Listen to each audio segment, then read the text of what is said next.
Down in New Orleans, story about a preacher that was in a convenience store one evening behind some folks in line, and his mother and kid, dad, had a food on the counter there and didn't have enough money to pay for it. He tapped him on the shoulder and said, "Don't turn around. Don't want you to see me." Slipped him some money, said, "Just, if you would, take this and pay for your food. And let's leave it at that." So they did. Never made contact. Time went on. A few years later, this preacher was called to come back to New Orleans and preach a revival at a church. And after service, a young man came up and shook his hand and said, "I want to tell you a story, Pastor, about a time when it was about done for me and my family. You see, we were down on our luck. We were destitute, had no hope. And my wife and I had made a suicide pact. We were just going to end it. We had one little child and was going to take that child out with us too, put him out of his misery for what was ahead in our mind.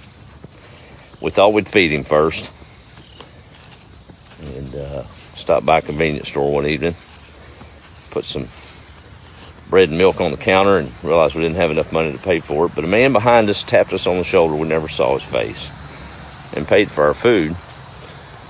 And all he said to us was that Jesus loves us. We left that store and drove to the place we'd picked to perform our final act, and wept for hours. Couldn't do it. On the way home, we passed a church sign that said the same thing that man had told us, that Jesus loved us. Went to church the next Sunday. We've been going ever since and turned our life around. And after today's sermon, I realized that the man behind us in that line that night was you.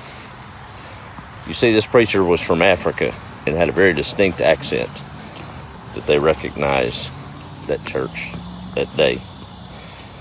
Because of one simple act, he changed the course of 3 human beings.